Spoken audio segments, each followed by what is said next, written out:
Okay, great. So thank you everyone for joining us this morning, Friday, January 22nd. It's 11 a.m. and we are happy to do this Rutgers I-Corps site program info session. Normally we would be doing this in person, but of course, due to the pandemic, we're virtual. We are driving innovation through customer discovery. I'm Mark de Guzman. I'm the program manager of the Rutgers I-Corps site program, and I'm part of the leadership team, and I'll give it to Lori. So hi, everybody. I'm Lori Dars. I'm the director of the Rutgers I-Corps site, and really great that you're with us today. We also have the PI on our I-Corps site grant, Dunbar Burney. You want to say hello, Dunbar? Yeah, hi, everyone. I'm Dunbar Burney. I'm a professor in material science and engineering. I specialize in solar, but I love patents. I'm the PI on the grant, so it brings the I-Corps training, and really believes that Rutgers innovators should succeed. We'll try and help you out. And we have Dan with us. Dan Benderly is with our Innovation Ventures group. Dan, you want to say a quick hello? Sure. Hi, I'm with, as Lori said, I'm with Innovation Ventures, which is the group within Rutgers that's responsible for protecting and leveraging intellectual property, including licensing and startups. I have 25 years in a non-academic setting in industry, starting and growing various technology-based companies. You'll hear more about me when you go into the cohort. And then we don't, I-Corps is famous. We all are on a first name basis. I have to also introduce new Dr. Pascal, member of our teaching team. You want to say hello, Connie? Well, hi, everybody. My name is Connie Pascal. And again, I am a newly minted PhD in communication, information, and media. So I do a lot of work around messaging, value propositions, also how technology can solve problems, as well as I'm kind of the value proposition queen, or police, perhaps would be a better word for it. And I love innovation and entrepreneurs. I was a longtime entrepreneur before I came back into academia, and I-Corps is one of my favorite things to do. So I look forward to working with people. Great. And as I mentioned, I'm Lori Dars, and my background is in communication and business development. I have an MBA from Rutgers. I worked in the tech transfer office for many years with faculty and their ventures, their startup companies. I've been really involved with creating the ecosystem at Rutgers for entrepreneurship, and also with student innovators. And I've run a number of large events and pitch competitions. And the one thing that ties us all together is we're all passionate about innovation and entrepreneurship and helping you all. And I thought it was really important that you hear about our diverse backgrounds, because if you do I-Corps, you get to work with all of us, and you get the benefit from the diversity of this team. So next slide, Mark.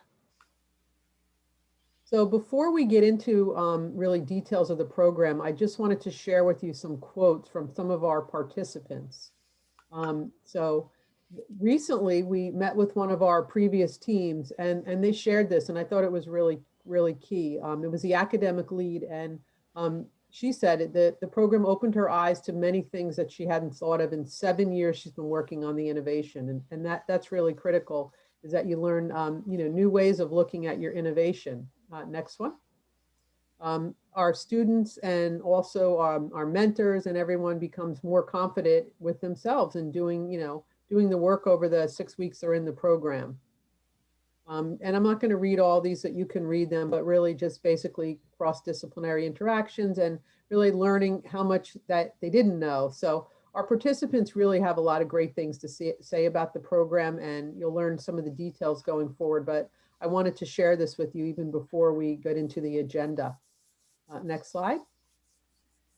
So we're basically going to go over the Rutgers I-Corps site program, what it involves, what are the requirements to participate, what are the benefits of participating. We want to give plenty of time for you all to answer questions, and then we'll just do a quick wrap up. But feel free to put questions that you have in the chat. We certainly can stop as throughout the program to answer questions. This is really informal. This is for you. We want you to come out of here learning everything that you need to know about I-Corps, and hopefully encourage a lot of you to apply to the program. Okay, next slide. So I-Corps was created by the National Science Foundation in 2011, really to get innovations out of the lab, get basic research to society to benefit customers and really help solve problems. It has become the standard for really commercializing academic research, and it's legislated, and you can see the act there, the American Innovation and Competitiveness Act. But what's more important is I-Corps' success in really developing teams of innovators, training people on how to really commercialize innovations. These are typically researchers that didn't have the business background or the entrepreneurship background, and they learned. And over 600 companies were formed. There's been significant amount of funding, both from the Small Business Association, which is non-dilutive funding, and venture funding. So basically, I-Corps was a success at the national level. Next slide. But basically, they wanted to know, the National Science Foundation wanted to scale this program. And basically, they scaled it by creating this National Innovation Network. So when I-Corps started, there was about 9 nodes across the country, and those are the stars. And it was expanded now to 99 sites. And you could see those as the yellow circles. And we all work together as a network. We have meetings. There's connections you'll make if you join the I-Corps program with all these different innovators, entrepreneurs across the country. Rutgers is one of only 2 sites in New Jersey, the others at NJIT, and we work very closely right now with the New York Innovation Node, which you can see is circled. Next slide. So to participate originally in the National I-Corps program, you had to have previous funding from the National Science Foundation. Now, since Rutgers is a site program, that requirement isn't there. You can join our site program without having any previous funding at all. You can have an idea, a patented innovation, or somewhere in between. You do not have to have previous funding.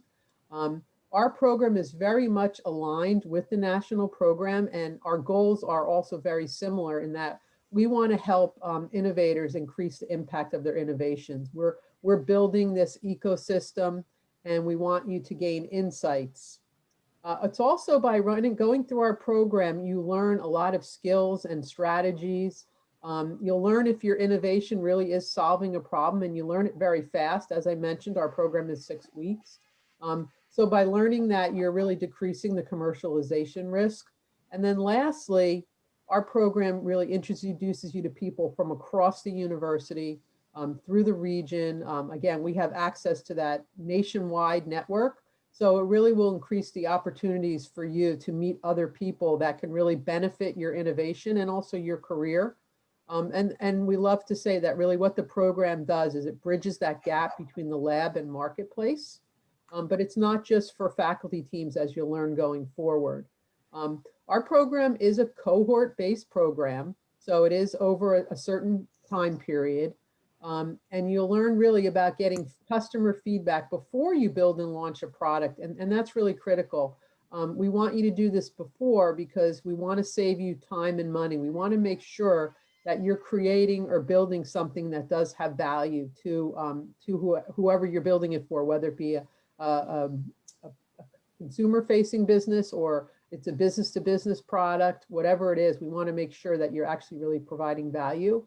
And what does the Rutgers I-Corps site provide? So we provide training. You'll learn more from Mark about I will call them in-person sessions, the on-Zoom sessions. They used to be in person, but it's, we run sessions where we're actually getting in front of you and doing some training. There's also a reimbursement for customer discovery. It used to be for travel, and now it's for other things, which Mark will get into. We do provide a software called Innovation Within that focuses on that business model canvas, that 9 boxes you see there in the image. And that's embedded in the software, and you'll learn about that going forward. And then we also, in addition to connecting you with network opportunities, it's also funding opportunities. Our last week is really focused on connecting you to other resources. And this is something we do throughout. So there's a lot of additional opportunities in the ecosystem, not only at Rutgers, through the NSF, through the region. There's just so many things out there for innovators and entrepreneurs, and we help connect you to a lot of them. Next slide. Okay. Mark? So I'll take it from here, Lori. Thanks. And so, you know, the I-Corps program was based out of a entrepreneurship class run by Steve Blank at Stanford University many years ago. And his focus is really about finding, you know, evidence-based entrepreneurship, finding out what the problems are in the real world, rather than a lot of the scientists used to think like, oh, this is a really cool technology, I'm going to build this, but they weren't thinking about the customer in mind. They were just thinking about the technology, more of like technology push rather than market pull. So this way, Steve Blank and now us, I-Corps, we're trying to really focus on developing a solution for the market rather than just what I think. It's really about getting out of the building to find out what the real problems are in the world. So Steve Blank is here and he says, get out of the building. And, you know, with the pandemic, we can't really get out of the building the way we really want to, but the idea is getting out and meeting with potential customers. You know, you're really leveraging the scientific method by having these hypotheses on who you think the technology is good for and why, like what value does the technology bring? Does it make things faster? Does it make things cheaper? You know, are those which are the things that your customers really care about? And asking them, do you really want things to be cheaper? And they might say, like, we actually don't care about the price. We want things to be faster. It just takes 5 weeks and we want it to be done in 2 days. So as you do these interviews with people, you find out more about what they're looking for rather than what you think they're looking for. And that's the evidence. And that way you get the feedback before building, because there are a lot of there's a lot of companies that fail because they don't have enough customers. And so this helps you develop relationships with customers by doing these customer discovery interviews. And so this is a team-based program. And so I was a entrepreneurial lead for a national I-Corps team. And so this is the team that is usually required for the national I-Corps, but we recommend all 3 members. Like you really get a good experience when you have all 3 of these members, though our requirements, you have to have at least 2 of these. And so the number one, the most important team member is the entrepreneurial lead. That's typically a student, graduate student, postdoc, or staff person who has a good understanding of the technology and has probably been working on it for, you know, for a while or even years. They really are focusing on the business opportunity of the technology to find out who the customers are and reaching out to them. And so, yeah, it's usually a student who with that kind of entrepreneurial spirit. The second member, which is critical, of course, also is the technical lead, also called the academic lead, who's the professor or the inventor of the technology. Someone who really understands the inner workings of the technology and understands what it could do. So that way they can, if they need to pivot, the technical lead can really say, yes, the technology could be used for that, or no, that's impossible for this technology.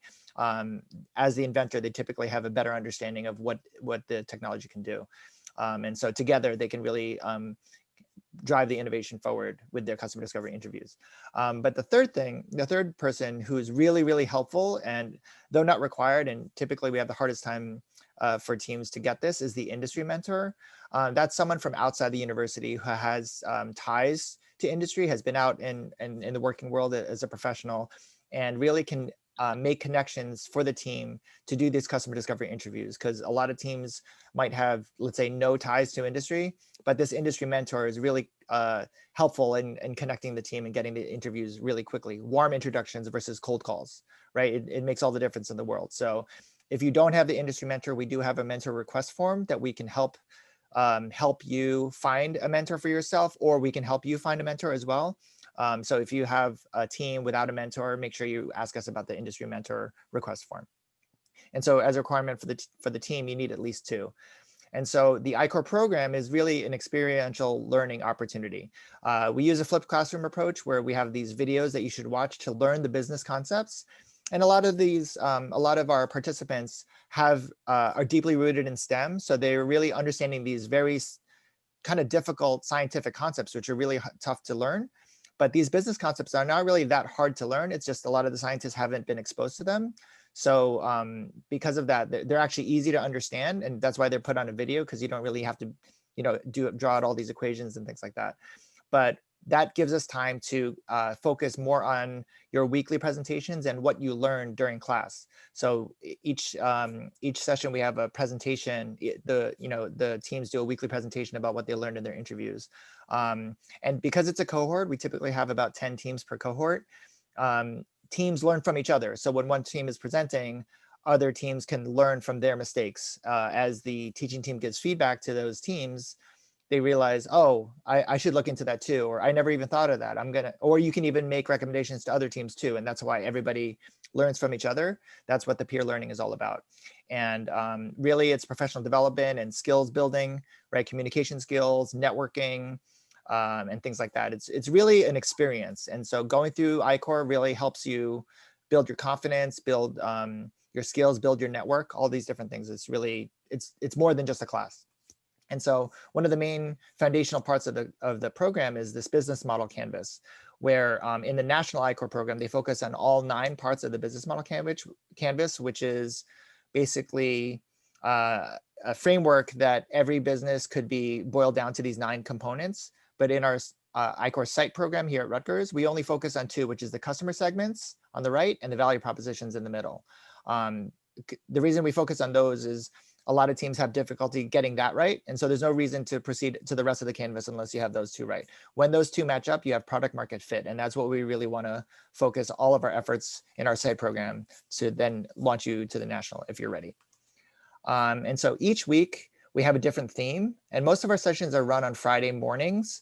We have some Tuesdays, but for the most part, it's Fridays, and that's when we have the weekly presentations due on the Friday mornings.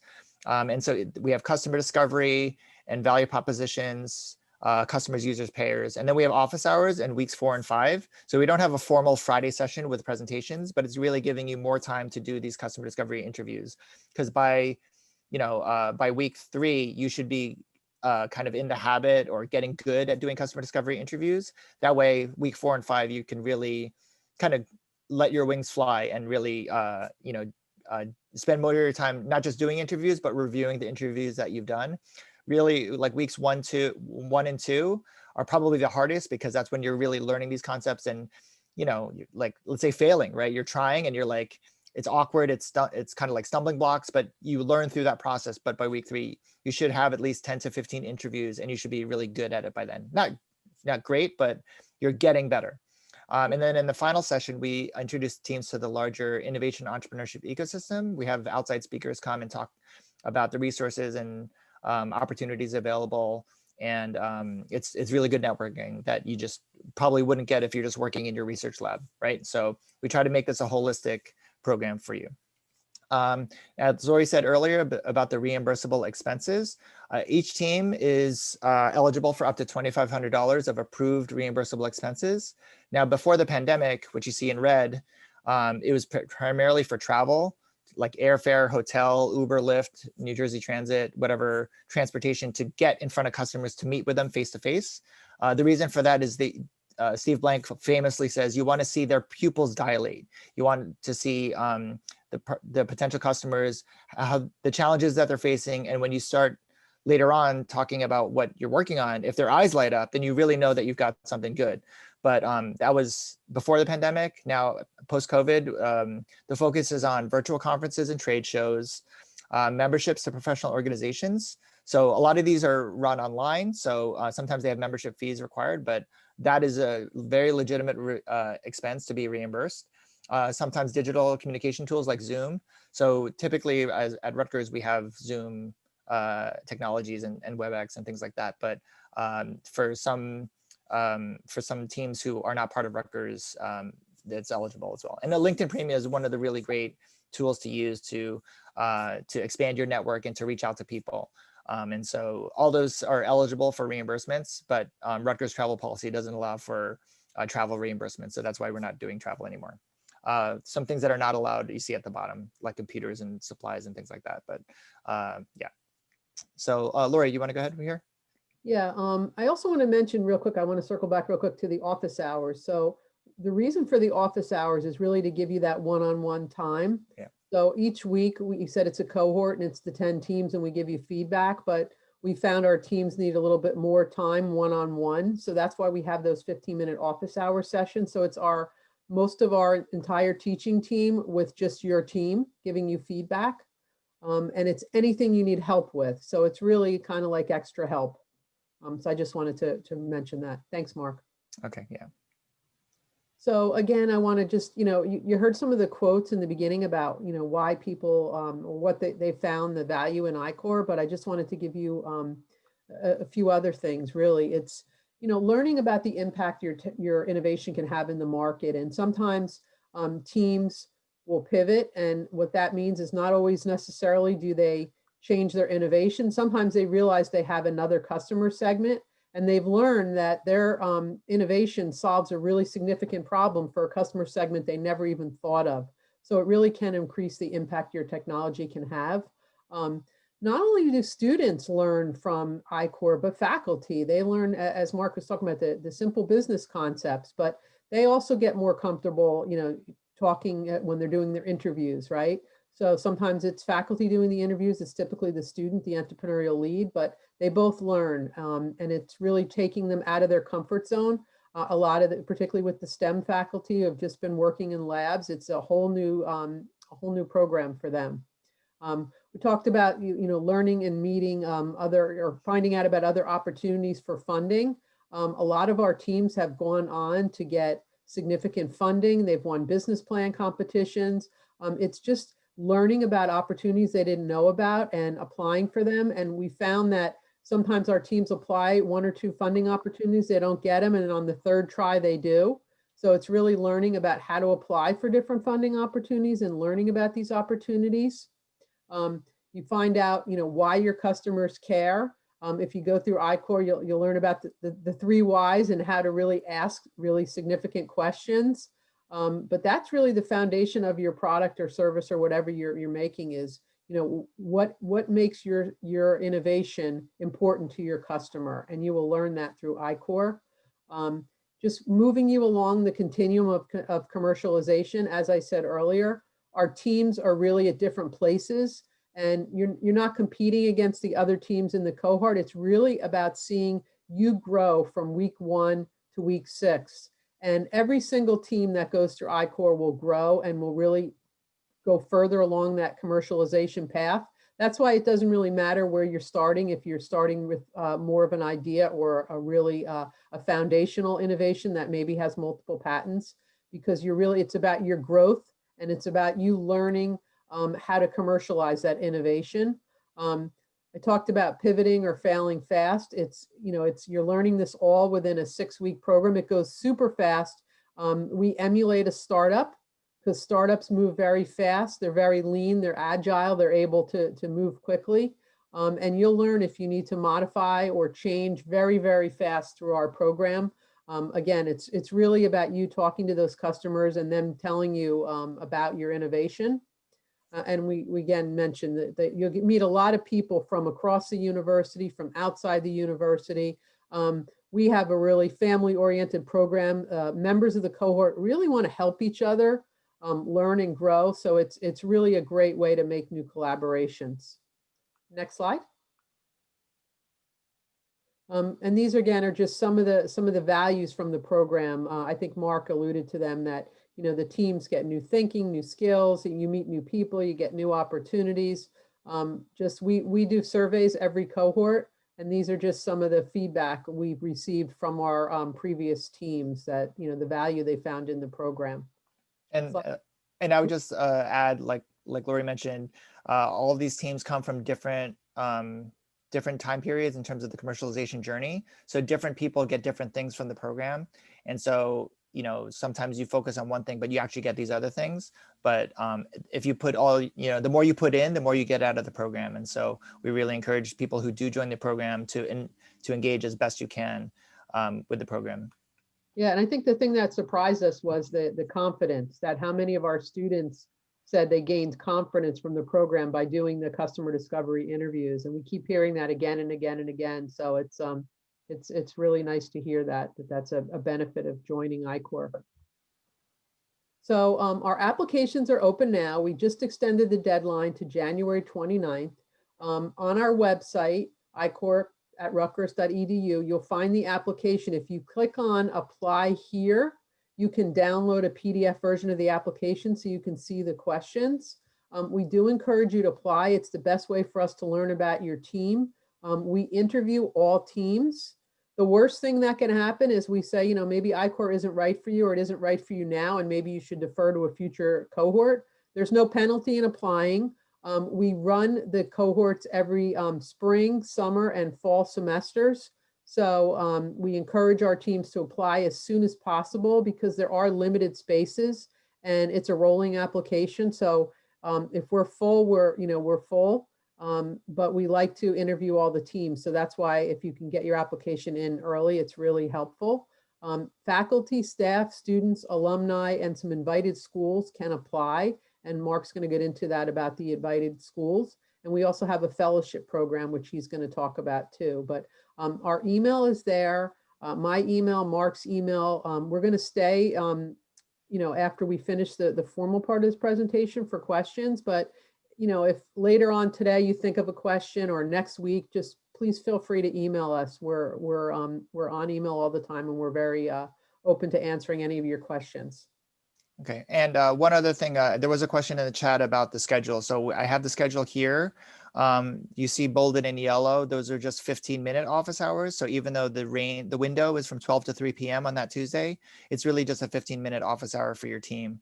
But typically the Friday sessions are 3 hours, and we have a Tuesday session, which is 2 hours. And then the Thursday, Friday for the last 2 days of the session, the last 2 sessions are 3 hours each. Yeah. And I want to add real quick that we have had cases where a student has a class at 12 noon. So most of the student presentations are in the mornings. And sometimes teams have co-entrepreneurial leads. So one entrepreneurial lead can make, half the sessions, and the other entrepreneurial lead can make the other half of the sessions. We will work with you. We're very flexible. We want you to, get as most out of the program as possible. So if there's one day there that you can't make, don't let that prevent you from applying. Right. And so I'm going to go into new opportunities for diversity and inclusion that we are offering through the Rutgers I-Corps site program. Basically, we have created this I-Corps fellowship program to enable or encourage underrepresented groups, including women, African-American and Hispanic, and Alaska Natives, and people with disabilities to join as individuals to participate in an I-Corps cohort with an accepted I-Corps team.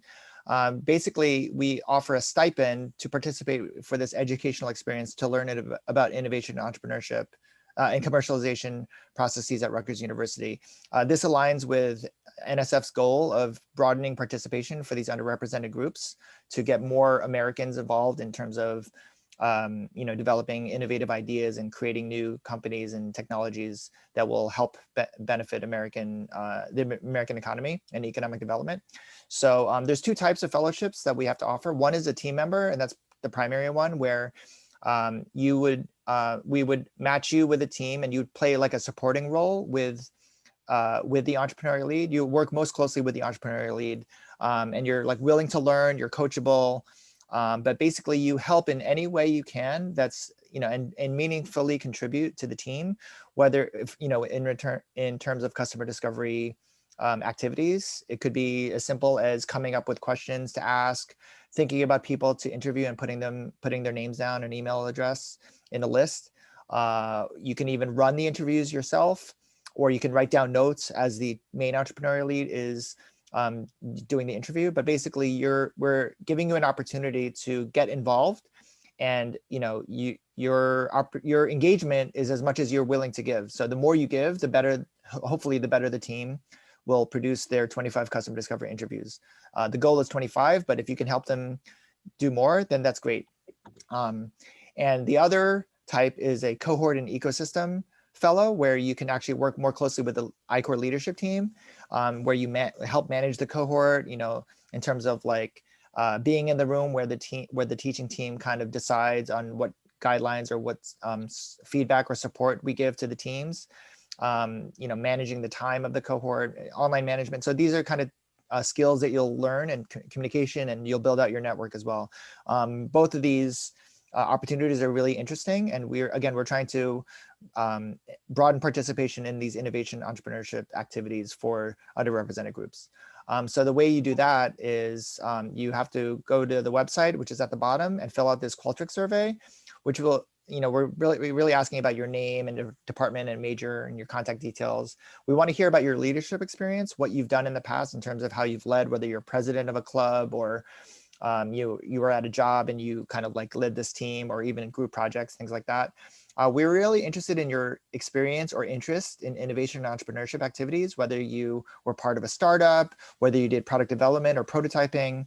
Just, if you have an interest or experience in this area, we really want to know, so that way we know that you're passionate about it. That's what we really like to hear. And of course, your resume and LinkedIn profile.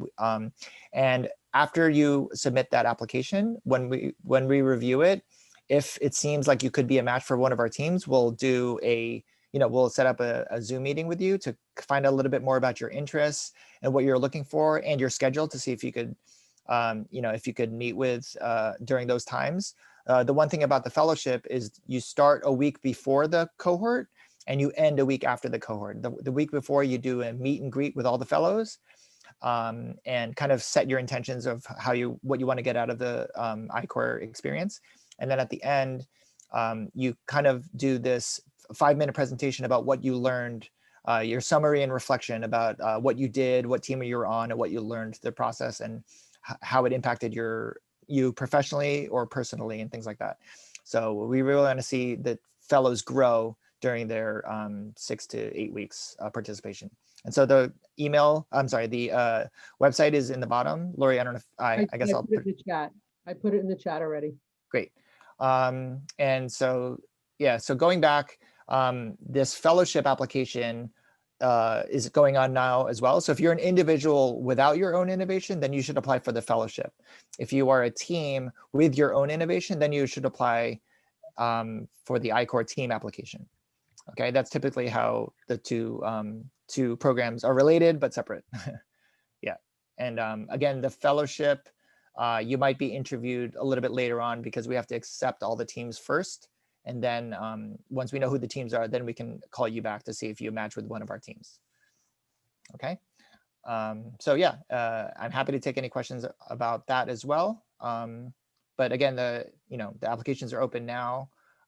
Lori, do you want to mention, I think we're coming to the end of the formal presentation. The one thing we want to mention is this upcoming event. Yep, we have an upcoming event for women entrepreneurs or innovators to learn about communication strategies. The entrepreneurial environment is not always as friendly for women, and we want to help. So we're putting together this workshop. Really excited to be working with Christine Goldthwait and Joanna Catafesta, one's from Rutgers Center for Organizational Leadership, and the other is from Rutgers Office for Faculty Development. It's an hour-and-a-half workshop, and this is the first time we're doing something like this, so we're really excited. I just put the link in the chat for the Eventbrite registration. We're only taking 35 participants, and I know we were in the 20s as of yesterday. So if it's something you're interested in, I would say, sign up sooner versus later. And then now we can go to, anybody has questions about the I-Corps program, the fellowship, feel free to show your face, to come off mute if you're on mute, and ask us a question if you have it. And thank you again for joining us today. So we went quickly because there's a lot to cover, but we really want to be here for your questions. Oh, Lori, the Eventbrite link didn't get into the chat. Oh, you know what? I think I probably sent it just to Connie. Hold on a second. Oh, yeah, sorry. Hold on, I've got to send it to everybody. That was my mistake. It's like, I can see it. Okay, here we go. Now everybody should be able to see it. Okay, great. And again, this program is open to any Rutgers team from any department, any campus, right? We're very inclusive, as long as it's typically a STEM-based innovation. And so National Science Foundation is very loose about what STEM-based means. So, we're open to hearing what your innovation is, and we want to help guide you. So questions? I actually had a question about that. So for the I-Corps program, do you consider like online courses or digital coaching or podcasting or any of those types of like ventures as in technological innovations? And would you like consider like making them a part of the I-Corps program? So National Science Foundation is really focused on deep technology. A lot of these technologies, and remember, the creation of I-Corps was focused on innovations coming out of university research labs that we're developing, that are typically patented and things like that. They have Over ed tech. So there is, there is a Yeah. track in the NSF for educational technologies. So if it's something that could have an impact in, and be applicable to, it could be scalable. So if it's not real focus, and it could be, something that could have commercial potential to other universities or other educational facilities, yes, it is a possibility. Yeah. Usually they have kind of NSF research areas. And if it falls under one of those, then then it could be. Right.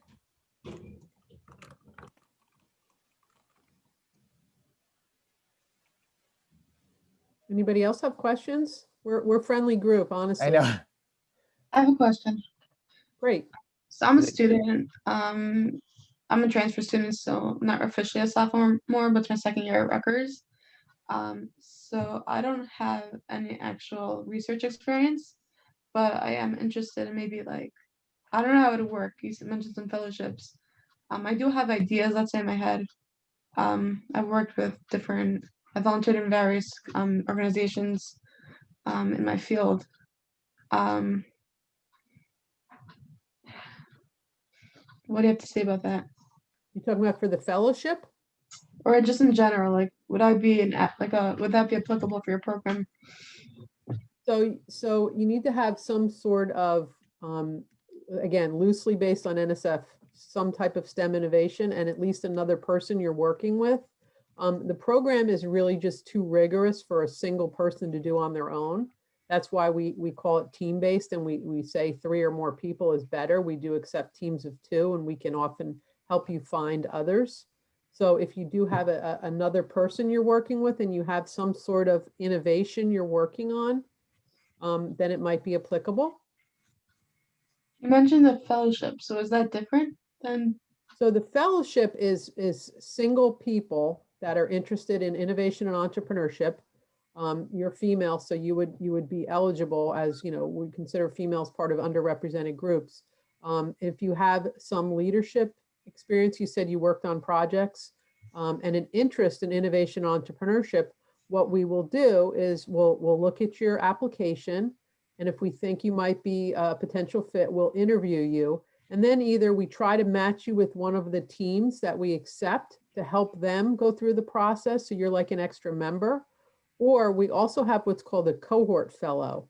And we typically have just one of those during each cohort, where you'll actually work with our teaching team and actually bringing this program and anything kind of behind the scenes. So it could be setting up meetings, it could be working with, taking notes for us or helping us send emails. It could be really anything, helping our teaching team run this program. Do you have cohorts in the summer? We do. We Because do. right now my class schedule is kind of full. Yeah. We do have a cohort in the summer. We somewhat stick to a similar schedule where we do a lot on Fridays, just because but we've done like Tuesdays and Fridays in the summer. So, and we maybe make it a little bit shorter because we know people have vacations. Hopefully we'll all be able to vacation by the end of the summer. Fingers crossed, right? But that's kind of what we've done in the summer, is a little bit condensed, sometimes Tuesday, Fridays, but we do have it in the summer. And typically the summer cohort begins soon after 4th of July. And the fall cohort typically begins mid to late October and runs until mid-November. So if that helps you with your planning, then great. But that's typically what we've done. Would I apply now for, let's say, a summer cohort? Or would I wait on it? I would probably say if you should if you know you're going to apply for the summer, I would say wait until after this cohort is over, only because it's, if you apply now, we're going to call you now. Okay. So If you're not sure, we encourage you to apply now because we can talk to you about the schedule and things like that and go over some requirements. But if you definitely know you're waiting for the summer, it's just easier for us in terms of managing all the applications if you wait. But do it towards the beginning versus the end. It gives us more time. yeah. Oh, and the one thing I forgot to mention about the fellows is once you become a fellow, you're always a fellow. So even after the cohort is over, you're still like a fellow, and there's other things that we're going to kind of reach out to you. We do want to kind of invest in your interest in innovation entrepreneurship. So if you're a sophomore, we're going to still call you a fellow and still reach out to you long after the cohort ends, because we're, like Lori said, it's like a family. So we are always encouraging for all of our participants to kind of succeed in innovation entrepreneurship. And we have participants, students that are undergraduates first semester, all the way up to PhDs and postdocs, and anybody in between. And we've seen some really, really successful undergraduate teams. So it doesn't mean, you can't participate if you're undergraduate students. Typically, the PhDs and postdocs are working on a faculty innovation, not always, but typically. So they're, we're very inclusive. We're probably one of the most inclusive programs in the entire university, I have to say. And also, if, again, this may or may not be for you, but you may know someone this is like perfect for. So just think about if anybody in your department or, one of your classmates or something might have an interest in this as well, and definitely share the opportunity. Or you may not have an innovation now, but 6 months from now, you may think of something and you think it really could be a very impactful, and you can find another person to work on it with you, then you could apply then.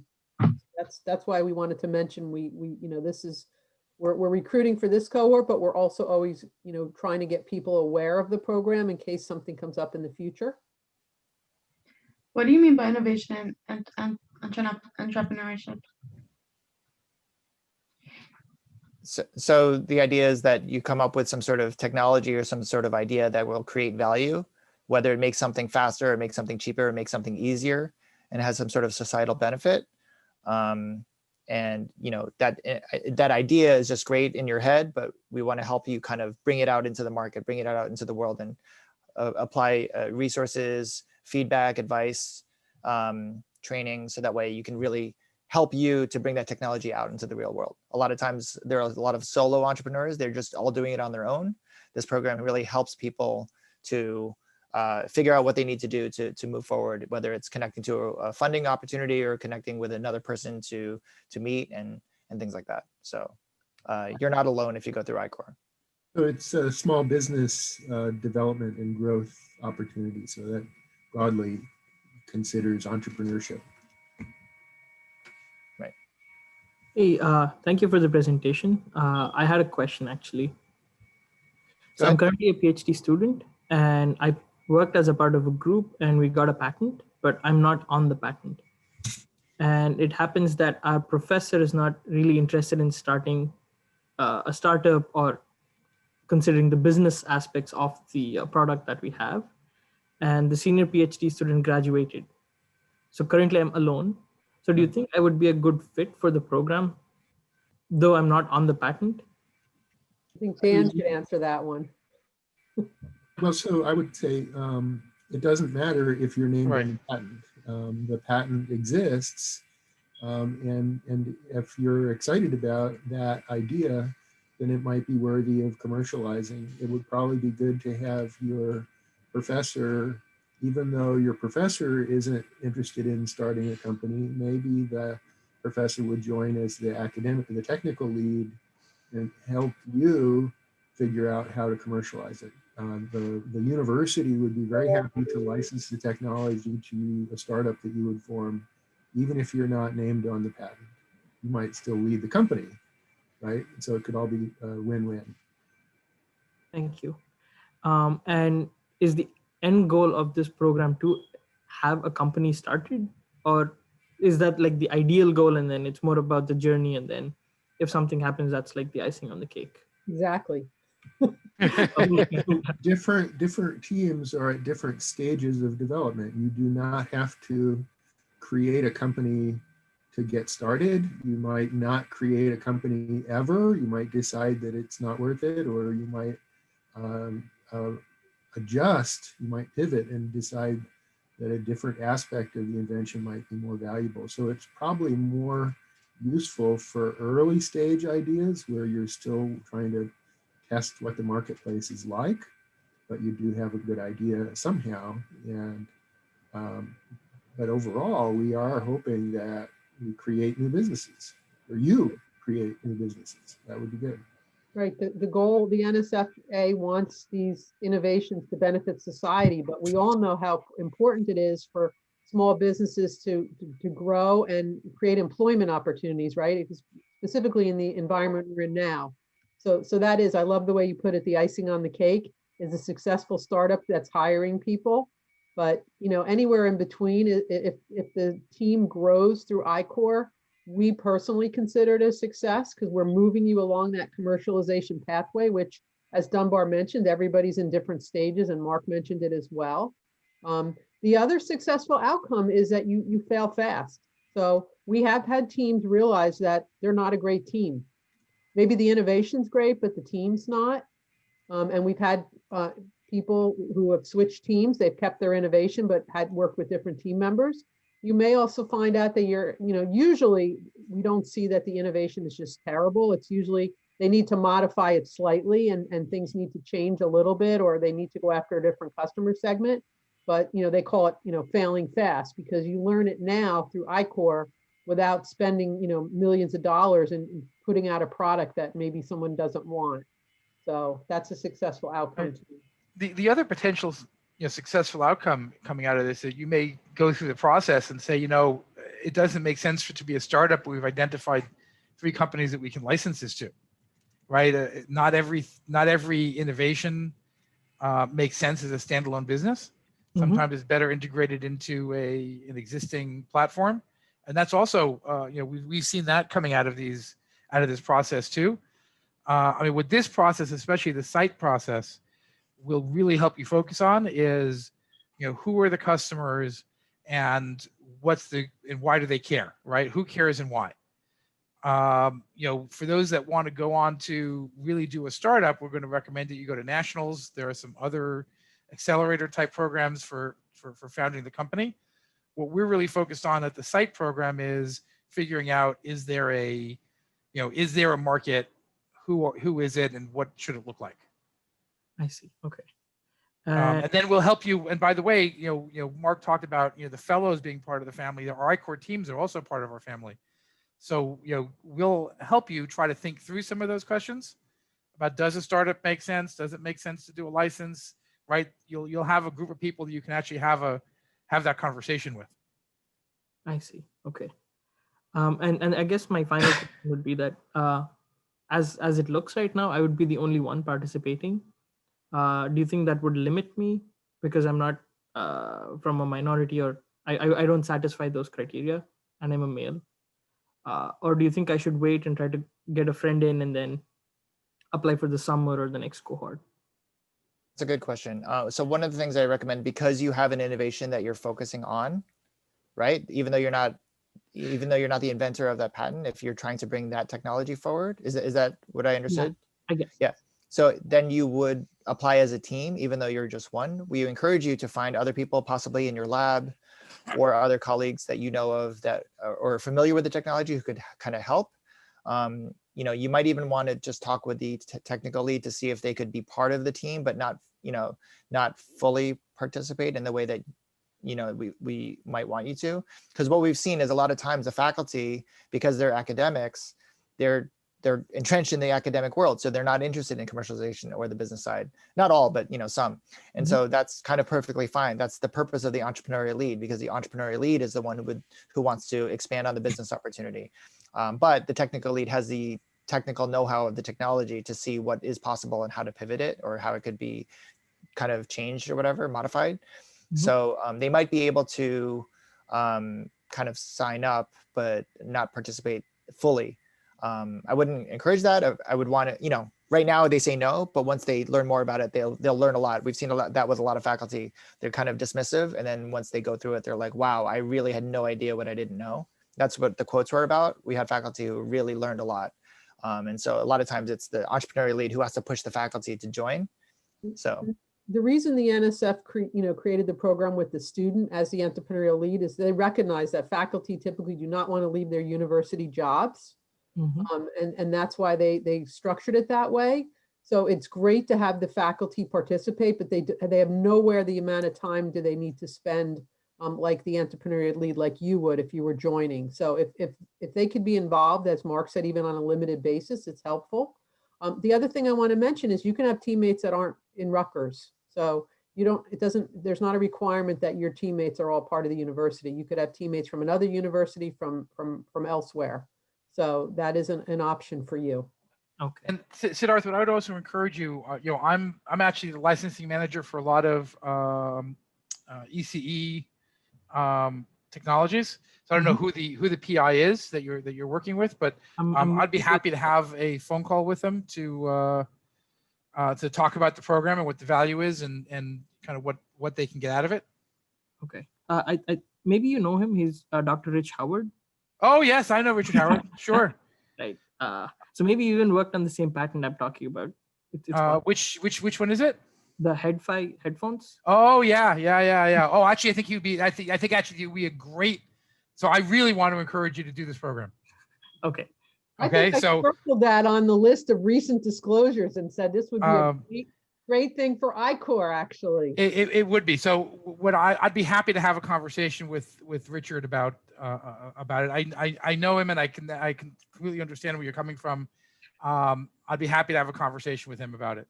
But I think it's a great technology for this kind of program. And actually, what you can even do, we can talk to Jaran, and he might even be able to be the technical lead. Okay. Because he's the inventor. He might be more willing. I don't know about his time availability, but what I would suggest is, why don't you reach out to me separately, and let's talk about how to do it. I'm glad you brought that up because we've often had the case where graduate students, PhDs or postdocs, had to push their academic leads to join this program, and there was a lot of misconceptions about it. And I think the academic leads thought that they had to do like tons and tons of work, where really they're kind of in the background, just kind of behind the scenes, where the student is really taking the lead. So if that fits anybody else that's on today, feel free to reach out to us separately or to even bring it up now. We can have someone talk to the academic lead and give them some really up-to-date information. Even it could be their licensing person in tech transfer. All right. Yeah, that's all the questions I had. Thank you. Okay. So other questions, Rimsha or Fernando, Shashikalasad. Sorry, I apologize for that, but you're here for a reason. So we want to help answer those questions. Even if you want to express your interest, say I don't want to do it now or whatever, but feel free to talk to us so we know how we can help.